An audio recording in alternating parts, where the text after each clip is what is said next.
झारखंड कर्मचारी चयन आयोग विवादों में घिरे रहने के लिए जाना जाता है। जी हाँ, जेएसएससी जो कि अपने विवादों में घिरे रहने के लिए काफ़ी राज्य में मशहूर हो गया है, चाहे वो जेएसएससी सीजीएल का मामला हो या जेएसएससी जेई का मामला हो। जेई के अभ्यर्थी का रिजल्ट आया है और यहाँ पे आप देख सकते हैं कि छात्र झारखंड कर्मचारी चयन आयोग के ऑफिस के बाहर, कार्यालय के बाहर प्रदर्शन कर रहे हैं और रिजल्ट में गड़बड़ी का आरोप लगा रहे हैं। ये पूरा प्रकरण आपको पहले समझा देता हूं कि जेई का ये पूरा प्रकरण क्या है। 2022 जुलाई में जेई का पहला एग्ज़ाम होता है जिसमें पेपर लीक होने के कारण एग्ज़ाम को रद्द कर दिया जाता है। उसके बाद दूसरा एग्ज़ाम अक्टूबर में, 2022 के अक्टूबर में जेई का दूसरा एग्ज़ाम होता है और उसको भी नियमावली के कारण रद्द कर दिया जाता है और छात्र काफ़ी परेशान और आक्रोशित भी दिखे, उस समय भी प्रदर्शन हुआ। और तीसरा एग्ज़ाम 2023 के सितंबर में होता है, उसी का रिजल्ट झारखंड कर्मचारी चयन आयोग के द्वारा जारी किया गया है। अब रिजल्ट में गड़बड़ी का आरोप लगाते हुए छात्र का कहना है कि जिनका ज़्यादा मार्क्स आया है उनका सिलेक्शन ना होके जिनका मार्क्स कम है, जिनका अंक कम है, उन्हें सेलेक्ट कर लिया गया है। छात्रों से जुड़ते हैं और जानने की कोशिश करते हैं कि क्या पूरा मामला है, आखिर क्या कुछ गड़बड़ी हो रही है जेएसएससी के द्वारा जो जेई का रिजल्ट आया है। जी, मैं आपके माध्यम से ये बताना चाहता हूँ कि हम लोगों का चूँकि फ़ाइनल रिज़ल्ट आ चुका है, नॉर्मलाइजेशन का फ़ाइनल रिज़ल्ट 28 तारीख को आया है, तो उस नॉर्मलाइजेशन के ख़िलाफ़ हम लोगों का विरोध है।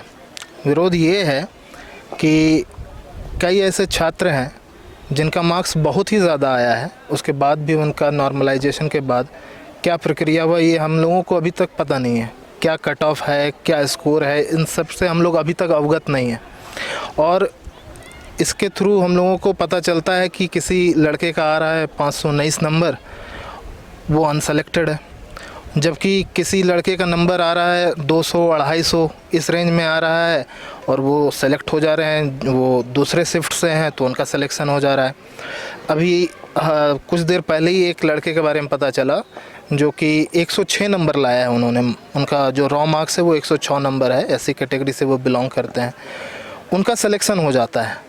जबकि उसी डेट में नहीं बल्कि किसी और डेट के एग्ज़ाम में सेम एससी कैटेगरी के स्टूडेंट का 368 नंबर आता है, 70 के आसपास आता है और उनका सिलेक्शन नहीं होता है। तो ये तकरीबन 200 से लेके 250-300 नंबर का जो वेरिएशन हो जा रहा है नॉर्मलाइजेशन के कारण, ये किस तरह का मतलब बात पचने लायक नहीं है कि इतना ज़्यादा नॉर्मलाइजेशन होकर किसी का सिलेक्शन नहीं हो पाता है और बहुत ही कम मार्क्स लाने वाले लड़के का सिलेक्शन हो जाता है, वो सीट लेके आगे बढ़ जाते हैं। किस आधार पे आप ये कह रहे हैं कि ये मार्क्स जिनका कम आया है उनका सिलेक्शन हो गया है और हमारा ज़्यादा है तो हम चयनित नहीं हो पाए हैं?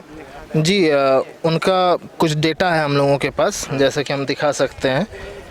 उनका रजिस्ट्रेशन नंबर यहाँ पर हम दिखा सकते हैं, कहाँ गया, देख सकते हैं जैसा कि आप, ये एक अभ्यर्थी हैं, 28 तारीख को इनका एग्ज़ाम होता है, इनका मार्क्स 106 आता है, ठीक है, एससी कैटेगरी से ये बिलोंग करते हैं और इनका जो एक्चुअल कट ऑफ है जो 32% लोएस्ट मतलब क्वालिफाइंग जो होता है, क्वालिफाइंग 32% होता है, वो 32% को भी इन्होंने रॉ मार्क्स के बेसिस पर क्वालिफाई नहीं किया है और इनका नॉर्मलाइजेशन के थ्रू नंबर तकरीबन 200 से 250 नंबर बढ़ा दिया गया है और इनका सिलेक्शन कर दिया गया है। जबकि किसी अन्य डेट में सेम लड़के का सेम नहीं दूसरे लड़के का 370 नंबर लाने के बाद भी सेम कैटेगरी से सिलेक्शन नहीं होता है।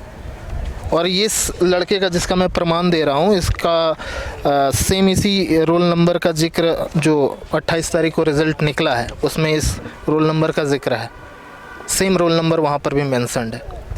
तो इससे ये पता चल रहा है कि इतना लोएस्ट नंबर लाने के बाद भी उस लड़के का हो जा रहा है और हम लोगों उस चीज़ से वंचित हो जा रहे हैं। और ये सिर्फ एससी कैटेगरी से संबंधित नहीं है, जनरल हो गए, ओबीसी हो गए, ओबीसी 1, ओबीसी 2, सारे कैटेगरी के साथ इस तरह का भेदभाव देखने को मिल रहा है। तो इतना ज़्यादा नॉर्मलाइजेशन कहाँ होता है भाई, 200-250 नंबर का डिफरेंस कहाँ क्रिएट होता है, इतना ज़्यादा वेरिएशन।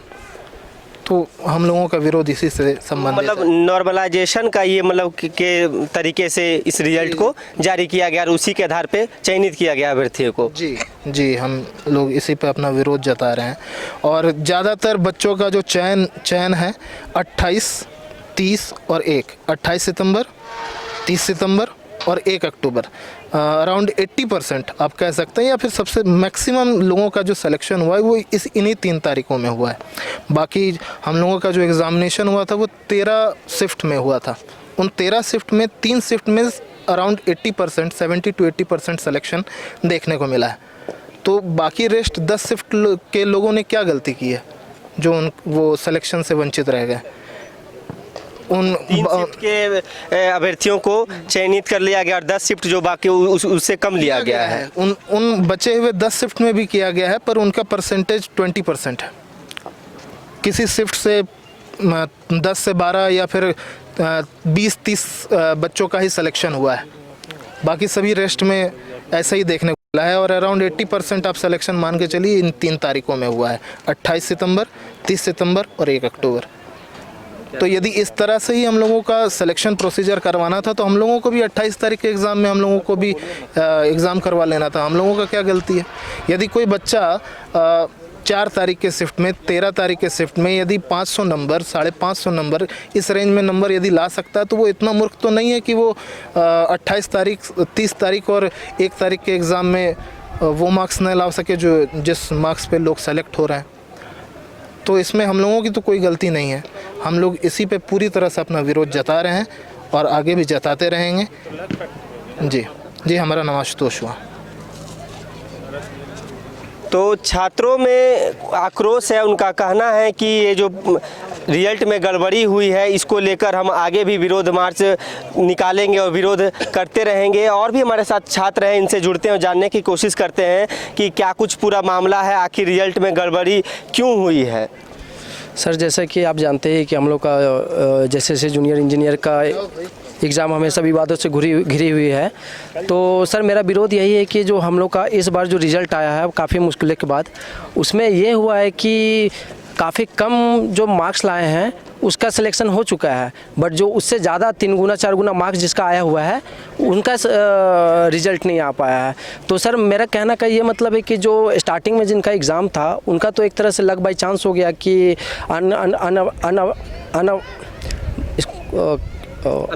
अनावश्यक तरीके से उसको मार्क्स दे दिया गया है। अब सर मैं ही जैसे कि मैं ही वो स्टूडेंट हूँ जिसका 368 मार्क्स आया था और एक स्टूडेंट है 106 उसका कर लिया गया है। तो उस हिसाब से देखा जाए तो ये 3 गुना से भी ज़्यादा मार्क्स लाया गया है, फिर भी उसका सिलेक्शन हो चुका है और मेरा नहीं है। और सर मेरा कहने का मतलब ये नहीं कि हम लोग तो जैसे कि ऐसा नहीं कि अगर उस एग्ज़ाम में देते 106 मार्क्स नहीं आता। नॉर्मलाइजेशन का मतलब होता है कि दोनों शिफ्ट का जो हार्ड और जो इजी होता है वो दोनों को नॉर्मलाइज करना। पर इसमें तो ऐसा हो गया है कि जो हार्ड था जिसका कम आया है उसका ज़्यादा, मतलब वही लोग का रेशियो ज़्यादा है सिलेक्शन का, जो बाकी लोग का था वो लोग का कम है। तो सर मेरा कहने का मतलब यही कि इस पर फिर से जाँच होने चाहिए और इस पर बस यही कहना चाहता हूँ फ़िलहाल के लिए।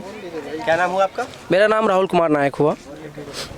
तो छात्रों में गुस्सा है, आक्रोश है, जेएसएससी कार्यालय के बाहर प्रदर्शन कर रहे हैं। उनका कहना है कि जो नॉर्मलाइजेशन के तहत जो रिजल्ट जारी किया गया है उसमें गड़बड़ी हुई है। हमारा मार्क्स जिनका 300 मार्क्स है और जो 120 या 150 लाए हैं उनका सिलेक्शन हो जाता है और हम 300 ला के भी वंचित क्यों हैं। और भी हमारे साथ छात्र हैं, इनसे जुड़ने की कोशिश करते हैं कि ये जो अभी तक कुछ आश्वासन या कुछ बातचीत हुई है अधिकारियों से।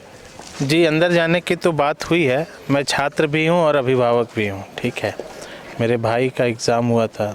मेरा यही कहना है कि जो नॉर्मलाइजेशन की प्रक्रिया है इसको ठीक से विचार करके किया जाए।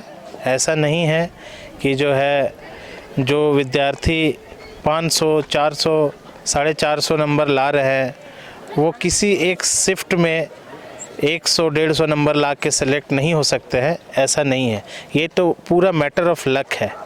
अगर जिस दिन उसका एग्ज़ाम उस डेट को पड़ गया तो वो सेलेक्ट हो गया, अगर वो उस डेट को उसका एग्ज़ाम नहीं पड़ा तो सेलेक्ट नहीं हुआ। ये तो बहुत निंदनीय बात है। हमारा यही कहना है कि अगर आप फेयर करना चाहते हैं तो फेयर कीजिए ना, पूरे वैकेंसी को आप क्या कीजिए, इक्वली डिस्ट्रीब्यूट कर दीजिए। और जैसे मान लीजिए 1000 है और 10 शिफ्ट में एग्ज़ाम हुआ तो हर शिफ्ट में 100 बच्चे को सेलेक्ट कर लीजिए और उस दिन का छात्र का जो कंपटीशन है उसी दिन के छात्र से कंपटीशन करके सिलेक्शन कीजिए। पूरे से क्यों कर रहे हैं? हाँ, और पूरे से कर रहे हैं तो किसी 2 या 3 दिन के से ही क्यों आप सारे बच्चे को, मैक्सिमम बच्चे को उठा ले रहे हैं। क्वेश्चन अगर आप गलत सेट किए, क्वेश्चन अगर हार्ड सेट किए, तो इसमें जो है बाई लक बाई चांस वाली इसमें भोगने का जो है ये विद्यार्थी क्यों भोगे। आप गलत सेलेक्ट कर रहे हैं, आपने क्वेश्चन को टफ किया। क्या और शिफ्ट में आप ABCD पूछे हैं कि उससे रिलेटेड ही पूछे हैं, ऊपर नीचे पूछे हैं? तो क्या इतना वेरिएंस होता है?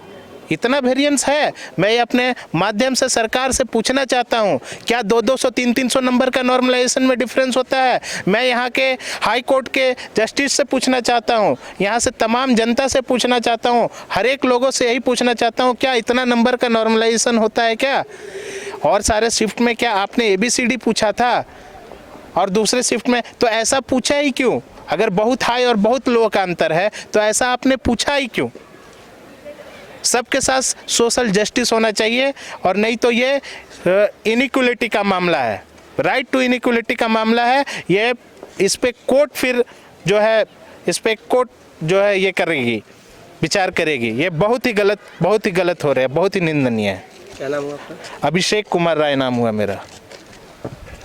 तो सुना अपने अभ्यर्थियों का कहना है कि ये जो JSSC के द्वारा रिजल्ट जारी किया गया है, ये कहीं ना कहीं गलत रिजल्ट है, और हमारे साथ ये गलत किया गया है कि जिनका मार्क्स ज़्यादा है उनको सेलेक्ट ना करके जिनका मार्क्स कम है उन्हें चयनित कर लिया गया है। आपको बताते चलें कि JEE के छात्र राजभवन के समक्ष धरना भी दिए हैं, धरने पर भी बैठे हैं, और JSSC के विरोध में मार्च निकाल कर राजभवन पहुँचे और धरना प्रदर्शन भी इनके द्वारा किया गया। अब देखना होगा कि JSSC की ओर से क्या कुछ संज्ञान लिया जाता है JEE के छात्रों के विषय में, क्योंकि नीरज सिन्हा के इस्तीफे के बाद नए JSSC के चेयरमैन प्रशांत किशोर को बनाया गया है। छात्रों का उनसे भी बहुत उम्मीद है कि उनके आने से हमारी जो त्रुटियां हैं उनमें ज़रूर बदलाव किया जाएगा। फिलहाल इस खबर में इतना ही। अपने सहयोगी तपस के साथ सौरभ सिंह, न्यूज़ बाइस्कोप, रांची।